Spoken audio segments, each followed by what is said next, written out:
Meeting ले सके और कार्रवाई करवा सके।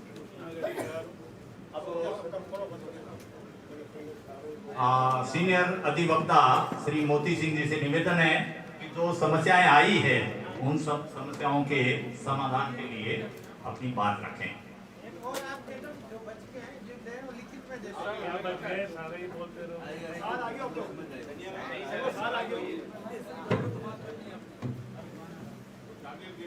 एक तरफ से नंबर से बुला दो, सबको दो।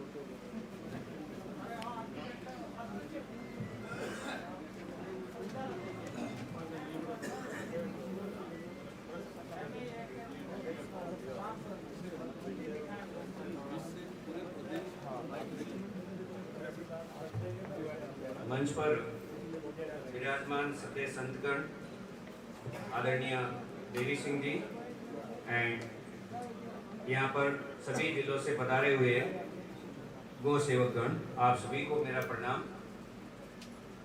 समाज के बीच में समस्याएं बहुत हैं पर लड़ने वाले लोग नहीं हैं, इसलिए समस्याएं वहाँ की वहाँ खड़ी हैं। एक समस्या दूसरे को पैदा कर रही है और समाधान ढूंढने वाले लोग निराश होकर घर पर बैठे हैं क्योंकि तंत्र उनके साथ काम नहीं कर रहा है। ये जो हम सब ने ये प्रश्न सुने हैं, इन सब प्रश्नों के पीछे लॉजिक एक है कि सर हमारी कोई सुनने वाला नहीं है, पर इसका ठीक दूसरा पहलू भी है। हम आपसे पूछ रहे हैं समाज का संघर्ष कहाँ है? कहीं दिखता है क्या? है, अनुकरण करने वाले लोग नहीं है। इन्होंने किया इसलिए ये पद्मश्री है। हम भी तो हो सकते हैं सभी, इसलिए हमको करना क्या है? हमको संघर्ष करने के लिए समाज को खड़ा करना है। हम 75 साल की लोकतंत्र की यात्रा में सरकारी तंत्र पर निर्भर होकर रह गए। अब थानेदार जी रिपोर्ट नहीं लिख रहे तो हम कुछ नहीं कर पा रहे, तहसीलदार जी अंदर आने नहीं दे रहे तो हम एप्लीकेशन लेके बाहर बैठे। समाज खड़ा नहीं है। जब समाज खड़ा होगा ये तंत्र समाज के वशीभूत होकर काम करेगा। तो यूनिटी जो होनी चाहिए इन सब संघर्ष के लिए, ये सामाजिक संघर्ष की सारी परिणतियां हैं या इसको कहे कि गतिविधि है, तो वो सब अपनी जगह है। पर चूंकि मेरा आज यहाँ पर उपस्थित होने का मकसद सिर्फ और सिर्फ इन प्रश्नों का जवाब देना है, तो मैं गंगानगर से जो पहला प्रश्न था, जोड़ बनी है, आप समाज पर भरोसा करिए, समाज समर्थ है आपकी गौशाला कहीं और बनाने के लिए। हम जब सरकार के बीच में जाएंगे और कहेंगे कि जोड़ पायतन पर गौशाला है, तो सरकार आपको कहेगी कि किसी का घर क्यों नहीं हो सकता है। तो हमने उस परिस्थितियों के बीच में जोड़ पायतन पर गौशाला बना दी, वो डेवलप हो गई। आज हम समर्थ हैं, सामर्थ्यशाली हैं, संचालन कर रहे हैं। तो हम इस बात का विकल्प ढूंढे कि 2 बीघा 5 बीघा जमीन उस गांव में हमें कहीं मार्फत से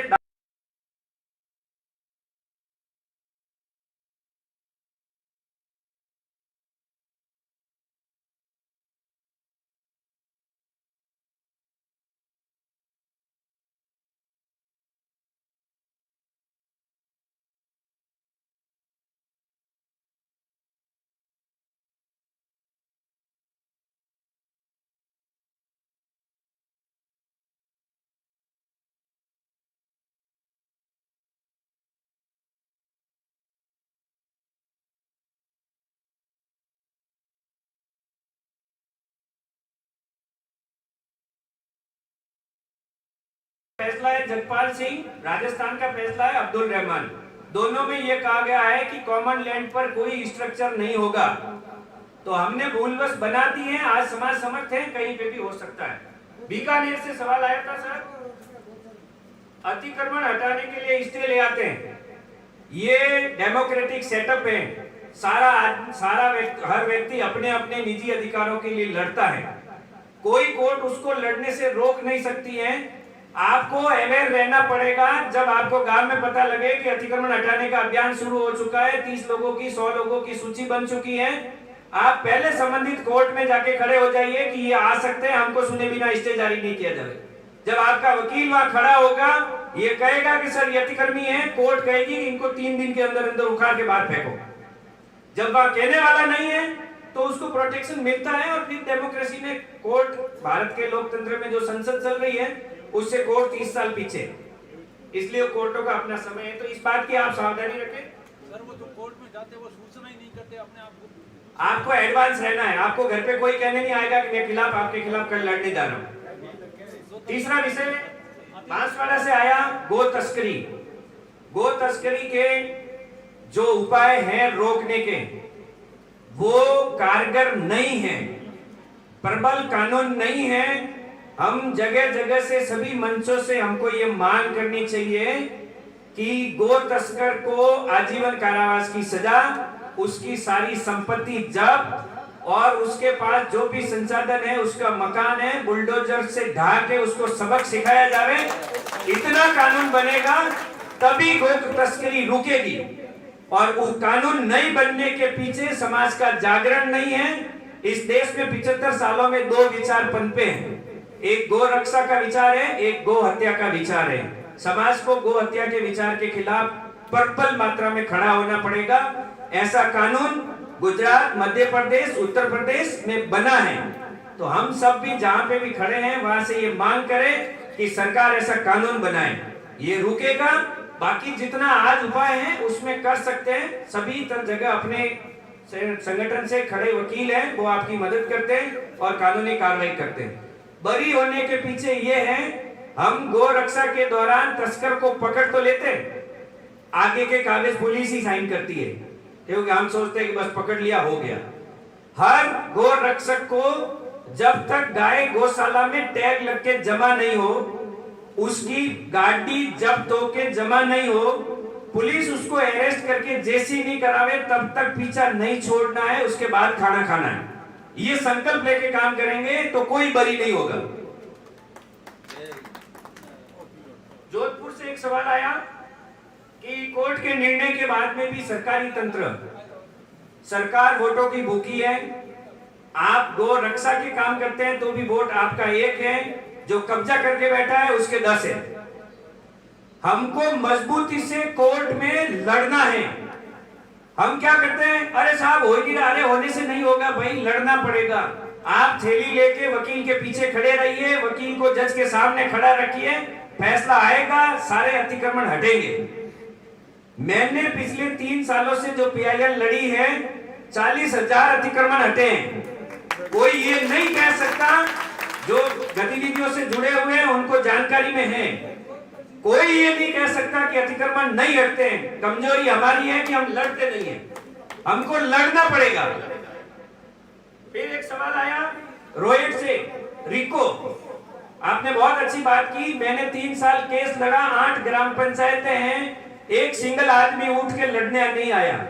ललित जी आप भी नहीं आए, आपने भी फैसला होने के बाद फोन किया, आप भी नहीं आए। ऐसा काउंटर नहीं, मैं कह रहा हूं कोर्ट नहीं आई वो। अरे नेता थे, कोर्ट नहीं आए कोई भैया। अब आपको सलाह है कि सरकार ने जो कानून बनाया है ऑटोमेटिक मर्जर का, उसके लिए आप आगे आइए, कोर्ट में आके दस्तखत करिए। हम गाय और गोचर की फीस नहीं लेते, ये सूरजमल जी को पता है, पिछले कई सालों से आ रहे हैं। और व्यास जी बैठे, जुगेश सिंह जी बैठे, आप नहीं आए, ये फैक्ट है। एक भी पिटीशन कोर्ट में नहीं लगी। जिन लोगों की तरफ से लगी वो कमटे के मजदूर थे, काम करने वाले, उनकी तरफ से हमने लड़ा, पर कोई नहीं आया। ना 8 सरपंच आए, ना वहां के नेता आए, ना वहां कार्यकर्ता आए, कोई नहीं आया। आज भी कह रहे हैं कि आप कोर्ट आइए, लड़ेंगे, कानून खत्म होगा, गोचर सुरक्षित होगा, पर लड़ना जरूरी है। हम कोर्ट में खड़े होकर आप में से किसी की पैरवी कर सकते हैं, पर हम याचिकाकर्ता नहीं बन सकते। याचिकाकर्ता आपको बनना। उसके बाद में हनुमानगढ़ से प्रश्न है, गौशाला खोलना चाहता है, मंदिर माफी की जमीन पर गौशाला नहीं खुलेगी। गौशाला खोलने के लिए या तो आपको सामर्थ्यशाली बनना है या समाज से सहयोग लेना है।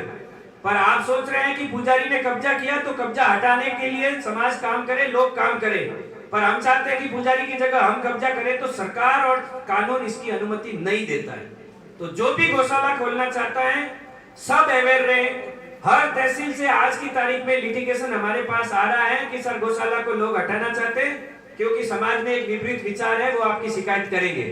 तो हम बिल्कुल एक तरीके से उसकी जांच पड़ताल करने के बाद में कहीं पे भी गौशाला का संचालन शुरू करें, इस चीज का ध्यान रखना है।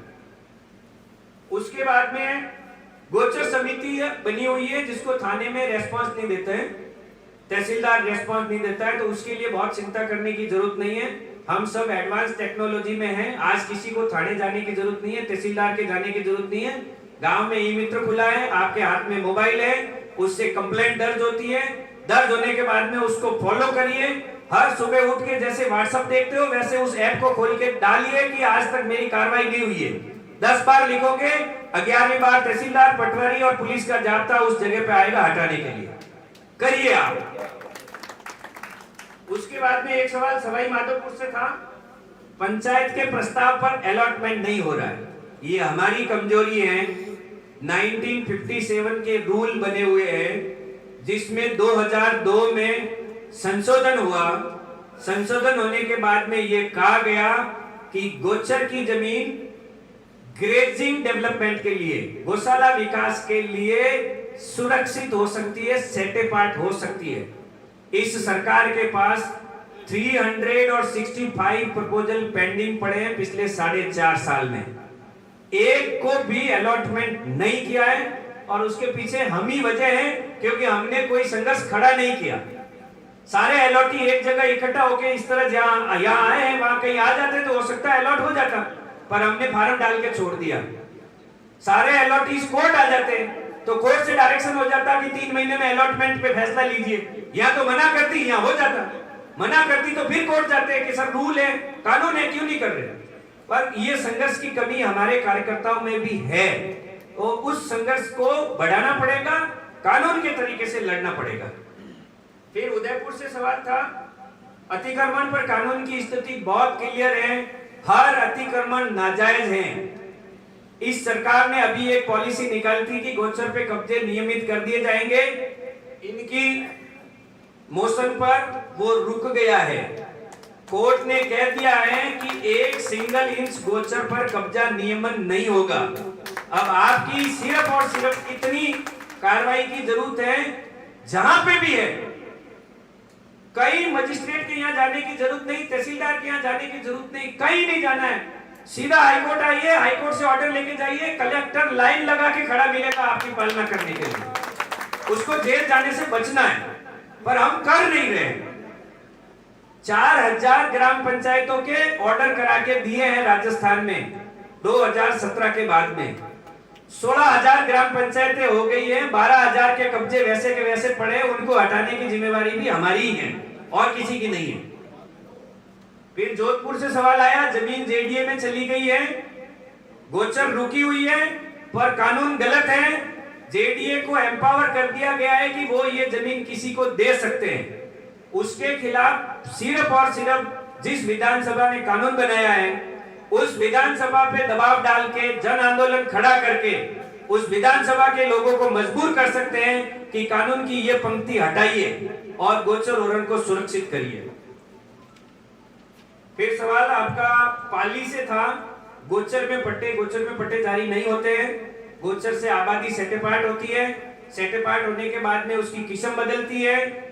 हम ध्यान नहीं रखते हैं। जिस दिन पटवारी रिपोर्ट करके आता है उसी दिन अगर थैली हाथ में लेके कागज लेके कोर्ट चले जाए तो वो गोचर ही रहेगी, आबादी नहीं होगी। पर हम क्या करते हैं कि पट्टे मिलने के बाद पता लगता है कि अरे पट्टे मिल गए, तो फिर भी संघर्ष है, उसमें कानूनी उपाय हैं। अगर ऐसा कहीं हुआ है तो कोर्ट की कार्रवाई करे, समुचित न्यायालय में आप आए, वहां से हटेगा। फलोदी का उदाहरण है अभी सांवरीज का, जगत सिंह जी को ध्यान है। 1982 में जो आगोर पे पट्टे दिए थे वो 2021 में खारिज हुए और सबको हटाया गया है। तो ऐसा नहीं है कि कानून हमारी मदद नहीं कर रहा है और कोर्ट में हम जीत नहीं रहे, हम लड़ रहे हैं पर समुचित मात्रा में नहीं लड़ रहे। हम सबको लड़ना है, ये संकल्प हमको लेना है। जैसलमेर से सवाल था, माता जी की ओरण जैसलमेर का बहुत बड़ा इशू है, जगह जगह ये ओरण थी, ये कंपनियां आई, पैसे के थैले भर के लेकर आई। पर एक समस्या और है। हम सामाजिक क्षेत्रों में काम करने वाले लोग क्या करते हैं कि ऐसे लोगों के वशीभूत हो गए जो या तो एनजीओ चलाते थे या छोटी मोटी गतिविधियां चलाते थे, तो हमने उनको मुखिया मुकर्रर कर दिया। उनका सिर्फ और सिर्फ ऑब्जेक्ट था कंपनी से पैसा बनाना। तो हमने देखा 10 केसेस, ये मानवेंद्र सिंह जी हमारे जैसलमेर से ही है, 10 केसेस में स्टे लेने के बावजूद भी वो लड़ने वाला कहा कि सर मैं तो नहीं लड़ना चाहता। उसके पीछे सिर्फ और सिर्फ मंशा एक ही थी कि वो कहीं न कहीं टाई अप हो गया। तो ऐसे लोगों से बचिए जो जन आंदोलन खड़ा करने वाले लोग हैं, जो समितियां बना के लड़ने वाले लोग हैं, उनको हमेशा आगे रहना। जिसको इस बात का कॉन्फिडेंस है कि मुझे दुनिया की कोई ताकत झुका नहीं सकती, उसको आगे रखना। अगर उसको आगे रखोगे तो ये सब बचेगा और कार्रवाई होगी। सीमेंट फैक्ट्री के लिए जो जमीन दी है उसको चैलेंज करिए, कानून के अंदर लड़ोगे, कोर्ट में सरकार ने तो अलॉट की है। अब आप तहसीलदार को शिकायत देते हैं, तहसीलदार की क्या औकात है कि उसको खारिज करे? वो लिखने, वो तो पराये वशीभूत है, वो तो म्यूटेशन तक सीमित है। तो उसके लिए हाईकोर्ट है, आप हाईकोर्ट तक पूरी फाइल लेकर आइए, लड़िए। हम सब आपका सहयोग करेंगे। हम वहां, मैं अकेला ही नहीं, हम वहां 20 लोग हैं जो बिल्कुल आपकी फ्री ऑफ कॉस्ट पैरवी करते हैं और सब आपके लिए लड़ने के लिए तैयार हैं। वकील की अपनी मजबूरी है कि वो कोर्ट छोड़ के नहीं जा पाता, आप मजबूर होकर गांव में बैठ जाते हो, आप कोर्ट आ नहीं पाते, इसलिए ये सारी समस्याएं हैं। सीकर से सवाल आया था, सार्वजनिक भूमि का संरक्षण कैसे हो सकता है, उस पर मानवेंद्र सिंह जी आए हैं, उस विषय के एक्सपर्ट है, वो बताएंगे। पूरा का पूरा उनका रिसर्च है उस पर। गौशाला के नाम भूमि नहीं हो रही है, उसके संबंध में मैंने आपको बताया 368 एप्लीकेशन पेंडिंग है। सरकार के माध्यम से हम लोग दबाव बना के करा सकते हैं, जो कानून में है वो हो सकता है। अरावली क्षेत्र पर्वतसर से जो सवाल आया था, 6000 बीघा माताजी का ओरण है। आपको ये कहते हैं सुप्रीम कोर्ट ने ओरण और फॉरेस्ट को बराबर माना है।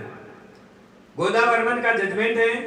गोदावर्मन ने ये कहा है कि 2 हेक्टेयर, राजस्थान के पर्टिकुलर कहा है, अगर राजस्थान में 2 हेक्टेयर के अंदर 100 पेड़ खड़े हैं तो वो फॉरेस्ट है। वो उसके बाद सिवाय तक लिखा हुआ है उस पर, या गैर मुमकिन लिखा हुआ है, या राजकीय भूमि लिखा हुआ है, उसका कोई मायना नहीं है। वो सुप्रीम कोर्ट के फैसले से ओरण है और उसको संज्ञा दी है राज्य सरकार ने विलेज फॉरेस्ट की। तो उसको संरक्षित करने की जिम्मेवारी भी हमारे ऊपर ही है। अगर वो उससे कवर्ड है तो आप प्रॉपर वे में तहसीलदार एसडीएम के पास एक एप्लीकेशन लगाइए कि ये विलेज फॉरेस्ट है, ये सिवाय से गलत हुई है, इसको सुधारिए। इस बात से चिंता नहीं करनी है कि तहसीलदार नहीं सुधारेगा, वो आपको और हमें दोनों को पता है कि तहसीलदार कलेक्टर नहीं सुधारेंगे। पर सामग्री का जत्था तैयार करके 10-20 पेज का ज्ञापन इधर उधर जो दिया, पटवारी ने रिपोर्ट बनाई, कार्रवाई की, उन सबको इकट्ठा करके कोर्ट तक लाइए। इस समय सारी समस्याएं वाया कोर्ट गुजर रही है, तो हमको भी उसी में से गुजरना है, सॉल्यूशन होगा। फिर आया एक महाराज जी ने कहा है 82 बीघा मंदिर के नाम है। मंदिरों के नाम हजारों लाखों बीघा आज भी जमीनें पड़ी है, पर हाथ जोड़ने वाले और पूजा करने वाले उसके लिए लड़ नहीं रहे। तो या तो कोई थर्ड पर्सन आता है और या पुजारी जी कुछ दिनों के लिए आते हैं, फिर पुजारी जी की समस्या ये है कि मेरे को गांव में रहना है, उन लोगों ने धमकी दी, उन लोगों ने वैसा किया है। तो हम जो सामाजिक कार्यकर्ता हैं वो ऐसी धमकियों के असर में नहीं है, तो हमको उनको साथ लेके इस बात के लिए प्रमोट करना है कि हम आपके साथ हैं, आप लड़िए। महाराज जी समुचित न्यायालय में मुकदमा लगाइए, जमीन खाली होगी। जमीन मंदिर माफी की अगर 1955 में फर्स्ट सेटलमेंट में अगर मंदिर के नाम जमीन है तो वो वापस होगी। लाखों बीघा जमीन हुई है, हर गांव में हुई है, और वो एंट्री किसी भी कोर्ट से सुप्रीम कोर्ट तक सामने वाले चले गए, नहीं बदली है, मंदिर की ही रही है। सीकर से सवाल था, सीकर वाले हो गए दोनों। हनुमानगढ़ से आए सर, 3 तहसील में गोचर की भूमि, हनुमानगढ़ लगभग नहरी इलाका हो गया है, कुछ इलाकों में छोड़ दे। अब आपने ये कहा कि सर गोचर की भूमि पर लोगों के कब्जे हैं, तो हमको उसको गौशाला के नाम करने की बजाय उसको कब्जों को हटाना है। कब्जे हटेंगे तो वो गौशाला की जमीनें ही हैं, सुबह से शाम तक उस पर गाय चरेगी, उसका पानी इकट्ठा होगा, गाय पानी पिएगी, आराम करेगी, पेड़ पनपेंगे, पौधे पनपेंगे। हमको फोकस इस बात का रखना है कि गुलाब कोठारी के फैसले में 2019 में सरकार ने रिपोर्ट दी 2.5 लाख बीघा जमीन पर अतिक्रमण है राजस्थान में, 60,000 हेक्टेयर। वो अतिक्रमण हाईकोर्ट ने कह रखा कि हटाइए, पर सरकार नहीं हटा के सरकार पॉलिसी लेकर आई कि इन 60,000 हेक्टेयर को हम नियमित कर देंगे। नियमित वाला मुद्दा सरकार के विपरीत पड़ गया है, कोर्ट ने उसको नहीं माना है। तो हम इस बात का दायित्व ले कि जहां जहां कब्जे हैं वहां वहां शिकायत करने के बाद में हाई कोर्ट से ऑर्डर लेकर जाएंगे। अब वो तोलियासर वाले जो कह रहे थे, अब वो सिंगल बेंच से स्टे लाने का सिस्टम भी हाई कोर्ट में बंद हो गया है, अब वो भी नहीं मिलते। तो आप थोड़ा सा लड़िए, लड़के आगे बढ़ के लड़िए, काम होगा। उसके बाद में नंदीसाला का विषय था। नंदीसाला की स्कीम सरकार की है, हम सब सामाजिक आंदोलन के प्रेरक हैं। हमको सरकार पे डिपेंडेंसी नहीं रखनी है, हमको समाज को जागृत करना है, समाज का जागरण करके समाज के माध्यम से संसाधन खड़े करने। सरकार आपको अनुदान दे रही है, वो समाज का पैसा ही है। 3,000 करोड़ अनुदान लेती है सरकार, आपको 300 करोड़ देती है। 2700 करोड़ सरकार कहां खा रही है, कहां खपा रही है, हम में से किसी ने नहीं पूछा। पूछने की जिम्मेवारी भी हमारी थी, क्योंकि हम ही दे रहे हैं। पिछली साल 2366 करोड़ रुपए सरकार के पास गो सेस के आए, 297 करोड़ रुपए अनुदान दिया। 2000 करोड़ कहां है, हमने नहीं पूछा। उसके लिए भी हमें ही लड़ना है। उसके बाद में सूरजमल जी ने सवाल पूछा है, कानून क्या है पर्याप्त मात्रा में गोचर रखने का। 1986 के बाद ये सारी समस्याएं पैदा हुई है। 86 से पहले कानून इस बात का था कि एक पशु उसकी आधा बीघा गोचर, आज भी वही है। पर रूल 7 जो है उसको काटती गई सरकार, काटती गई। अब वो रूल 7 जड़ से खत्म होने की कगार पर है। तो हम जहां भी जाते हैं सबको कहते हैं, जो निर्वाचित प्रतिनिधि हैं, जो विधानसभा में जाने योग्य लोग हैं, यहाँ जो रहे हैं या रहने वाले हैं, उन सब से आग्रह है कि अगर आपको मौका मिलता है तो सबसे पहले रूल 7 को कानून से हटाइए। जिस दिन अलॉटमेंट और सेंट्रीपार्ट का नियम 7 खत्म हो जाएगा, ये गोचर पूरी की पूरी सुरक्षित हो जाएगी और तहसीलदार, सरपंच, कलेक्टर के हाथ कट जाएंगे। वो एक भी प्रस्ताव अप्रूव नहीं कर पाएंगे कि गोचर सेंट्रीपार्ट हो सकती है किसी भी परियोजना में। जब तक रूल 7 नहीं हटेगा ये समस्या पैदा रहेगी। तो हम लोगों ने जहां पे भी गोचर आवरण की गतिविधि है उसमें हमने ये बात रखी है। आप सबसे भी निवेदन है कि इस बात को लेकर सरकार को लिखिए, अपने जनप्रतिनिधियों को लिखिए, वो आगे फॉरवर्ड करेंगे। एक आपकी चिट्ठी जाती है, एक एमएलए की चिट्ठी जाती है, उसका असर होता है, उसके मार्फत करिए। पर इसके खिलाफ एक जन आंदोलन खड़ा करिए कि रूल 7 हटाना है। टेनेंसी एक्ट की धारा 16 में प्रतिबंधित है गोचर, उसके बावजूद भी सरकार ने नियम बना दिया कि उसको हम डाइवर्स कर सकते हैं। नियम गलत है, नियम हटेगा, धारा 16 लागू होगी, सारी की सारी प्रतिबंधित होगी। डीडवाना से सवाल था, वो सेम ही है, गौशाला अलॉटमेंट जिस पर मैंने कहा है। फिर बिलवाड़ा से सवाल था कि आबादी पर कब्जा कर रहे हैं, तो कब्जे का रास्ता एक ही है, शिकायत से हाईकोर्ट से ऑर्डर, कलेक्टर के खिलाफ कंटेम्प्ट, कब्जा खाली हो जाएगा। एक विषय आया था अधिग्रहण का। अधिग्रहण में पर्पज है, फिक्स लिखा हुआ है कि अगर वो रिको के लिए ली है, 10 साल में रिको नहीं बना है, उनका एक एग्रीमेंट था सरकार और रिको के साथ में कि 7 साल में हम डेवलप करेंगे, नहीं हुआ है तो उस नोटिफिकेशन को हाई कोर्ट, सुप्रीम कोर्ट के मार्फत से चैलेंज करना है। ये कहते हुए चैलेंज करना है कि नोटिफिकेशन अनइफेक्टिव हो गया, अप्रभावी हो गया, नोटिफिकेशन रुकेगा। अभी हनुमानगढ़ से कुछ लोग आए हुए तो पता हो, भादरा में एक नगर पालिका ने 1986 में कोई जमीन ली थी बीच में, वो रुकी है और वो खारिज हुई है। अब वो वापस नगर पालिका को नहीं रखे, वापस उस काश्तकार को गई है जिसकी थी। नोएडा उदाहरण है अपने सामने, गुड़गांव अपने सामने उदाहरण है, जहां से सुप्रीम कोर्ट के बड़े बड़े फैसले आए और सारी जमीनें वापस हुई है। तो हम लड़ेंगे तो होगा, पर सिर्फ यहाँ बात करने के बाद में कल कहीं और बात करेंगे तो नहीं होगा, उसके खिलाफ लड़ना पड़ेगा। तो ये सब विषय हैं जो आपकी समस्या है, आपका समाधान है। पर ओवरऑल इन सभी समस्याओं के बीच में नीचे जो जड़ है वो हमारे संघर्ष की कमी है। हम आप सभी से आग्रह करते हैं कि संघर्ष को गति दीजिए, जन आंदोलन के रूप में इस विषय को खड़ा करिए, और जब ये जन आंदोलन बनेगा, गांव गांव से ये चीज निकलेगी, तो ये सब कुछ होगा। और हम जिस मकसद के लिए यहाँ इकट्ठे हो रहे हैं, कल कहीं और इकट्ठे होंगे, विषय यही होगा, चर्चा यही होगी, धीरे धीरे संघर्ष फलीभूत होगा और हमारा विषय सफल होगा। गाय सुरक्षित होगी, गोचर सुरक्षित होगा, गांव सुरक्षित होगा, उसकी सबका आर्थिक संबल मिलेगा और सारे लोग उस गांव में रहेंगे, उनको माइग्रेट नहीं होना पड़ेगा। ये सब होगा। आप सबसे आग्रह है कि इन सब विषयों पर अपनी गति को बढ़ाए, समुचित न्यायालयों में कार्रवाई करे और इसको परिणति तक ले जाए। एक समस्या हमने हाथ में ली है, जब तक पूरी नहीं होगी तब तक थैली रखनी नहीं है, हाथ में ही रखनी है।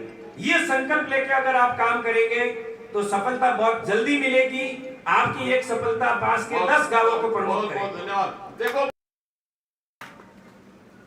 आज कितना अपना माथे का भार हल्का हो गया।